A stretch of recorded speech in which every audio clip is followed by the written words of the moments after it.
the Ways and Means Committee provided the backbone of a critical relief package that helped Americans weather the pandemic. Now, as Congress prepares to work with the Biden administration to build on the progress we've made, we also need to consider how our tax system is impacting our efforts to foster a fair and inclusive economic recovery. And we need to level the playing field for all taxpayers going forward. Today, the committee will examine the way the tax system works differently for the very well-off than it does for the middle class.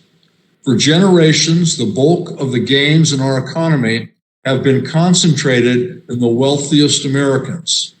Middle-class families have seen real incomes stagnate, while those at the top grow richer.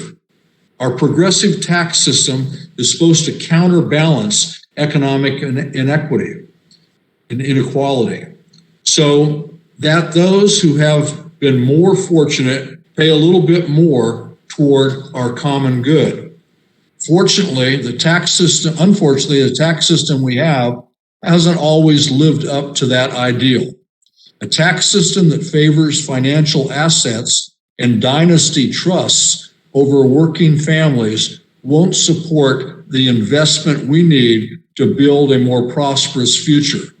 Tax advantages that favor the wealthy lead to wasteful tax avoidance, which is neither productive nor fair.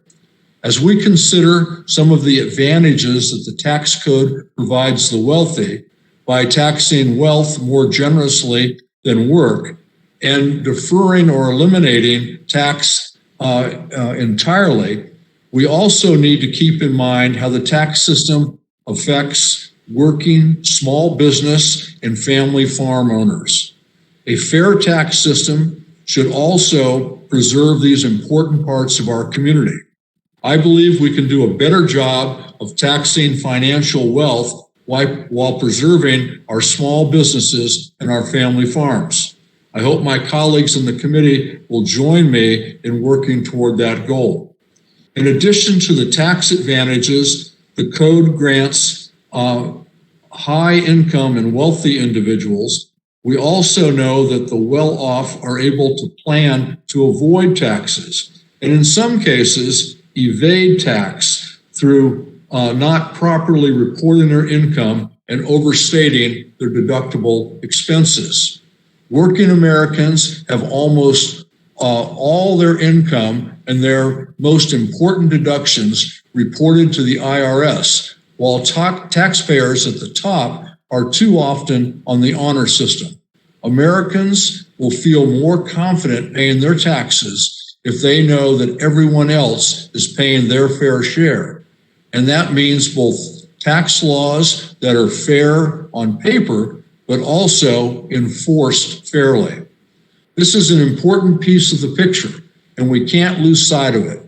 Although not the subject of today's hearing, IRS enforcement will be closely examined by our subcommittee in conjunction with Mr. Pascrell's oversight subcommittee during the month of June. I hope this hearing will be the beginning of an important discussion among all committees members on how to build a durable tax system that treats all Americans fairly, so that we have the resources to invest in our priorities this year and in the future.